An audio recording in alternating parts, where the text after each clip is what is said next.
Yesterday marked the release of the new Ncuti Gatwa Doctor Who special. This is the Church on Ruby Road, and it was even worse than I thought it was going to be. I heard a few rumbles on the internet as it just came out saying, "Oh, it was all right," but oh my god, I mean, they hit on every level, making the most train wreck of a Doctor Who I've ever seen.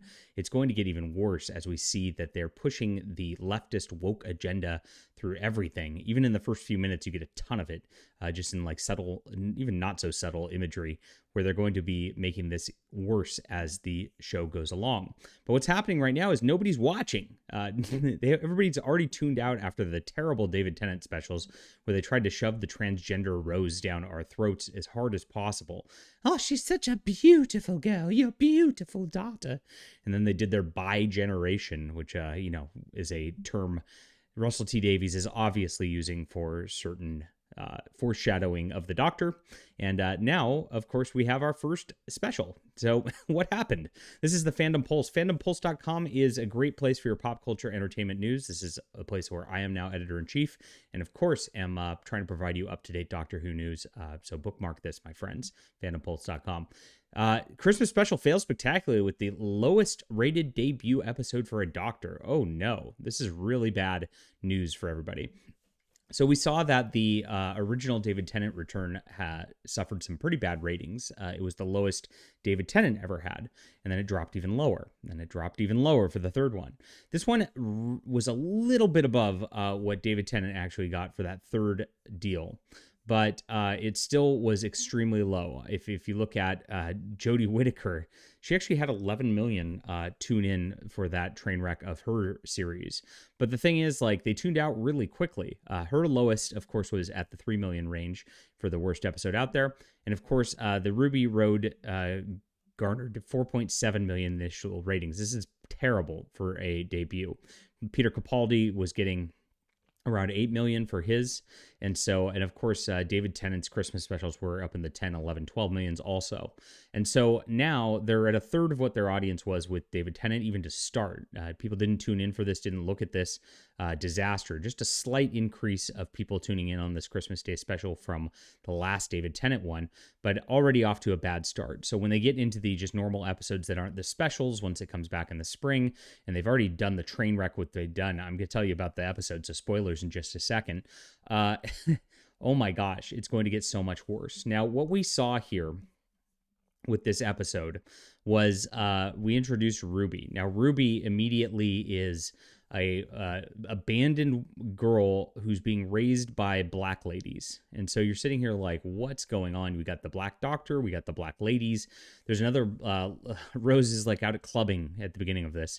And she's in a car with herself, a transgender dude in fishnets who like towers above everybody. It's very clear it's a dude in a dress, and another black lady. So you're sitting here like, what's the black population of England at this point? I actually looked it up while I was watching the episode because every other person seemed to be black in this, and it's 4%. So they're pushing it like it's an American Disney show because, of course, Disney's distributing this now. Absolutely wild on that front. The transgender dude was a big portion of the beginning of this, too. They opened up with the transgender dude like singing sultry songs in a band. Have yourself a merry little Christmas, before this dude hopped in the car for the clubbing and all that. Cut to the clubbing scene later where Ruby's just dropping her drink and, of course, talking about bad luck, which is eventually caused by goblins, a nonsensical plot, which we'll get to in a second.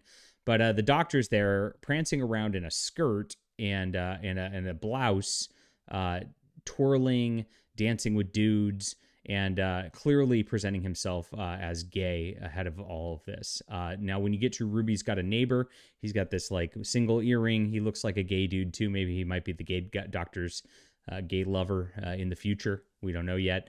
But they are rumored that that's going to be coming to a forefront in the actual series at some point. So very weird. So you've got this like full identity politics blitz in the first 5 minutes of it, just hitting you with image after image after image, and absolutely crazy on that front. Now the goblin thing is like the cringiest part, to be honest. It's worse than the identity politics, believe it or not. They end up having these goblins who are just like causing accidents everywhere. They look like they're like bizarre Harry Potter Dobby monsters. but with weirder teeth. And they, of course, go up to the goblin ship and they have this like sing along song about eating the baby, which we've already covered on a different video. But they launched that like they were proud of it. It was so weird that the sing along musical Doctor Who was like the thing that they were proud of. They actually put out that song like ahead of the episode by like a couple weeks on the BBC's YouTube channel.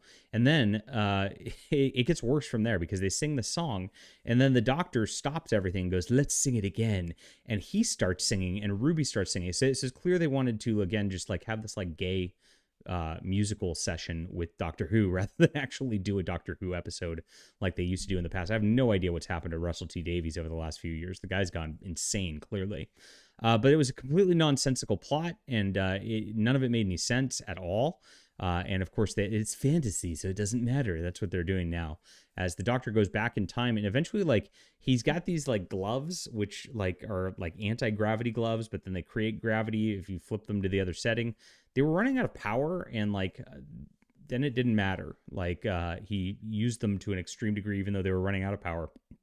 Didn't make sense. He pulled the entire goblin ship down on the like spire of a church. And the point went through the ship and went through the Goblin King and killed him. In a very weird looking thing. I guess it's creative in some ways. And then everything just disappeared. All the goblin stuff was gone because it was just magic. And so, like, rather than have any damage or anything actually be done, it's just magic, guys. And so none of it mattered, right? And none of it actually existed. And I love that when they do that kind of thing. It's like, with sarcasm, of course.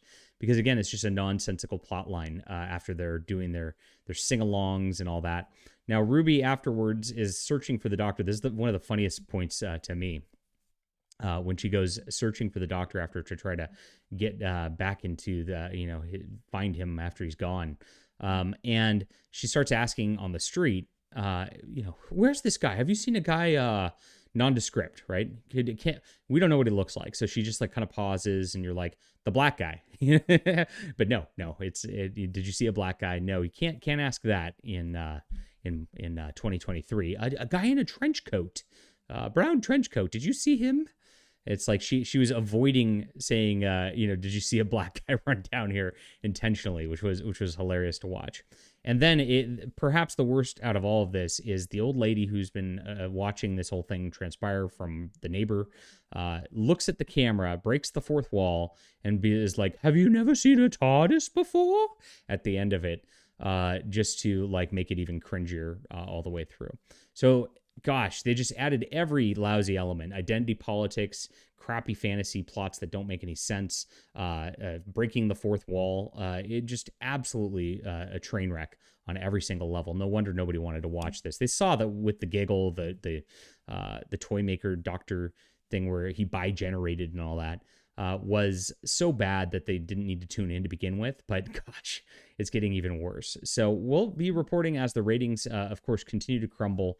I expect that by the end of this first season, we're going to be reaching Jodie Whittaker or less levels as they ruin the Doctor. And of course, like I said, they've promised they're going to put leftist politics to the forefront. They've promised that they're going to address his being black as something, racist and all that, of course. And they promised that they're going to piss off loyal Doctor Who fans. So this is just the beginning. They are intentionally destroying this show, just like they're intentionally destroying everything else you love in this culture. All right, leave a comment down below with what you think about this. Hit that like and subscribe button. We'll be back soon.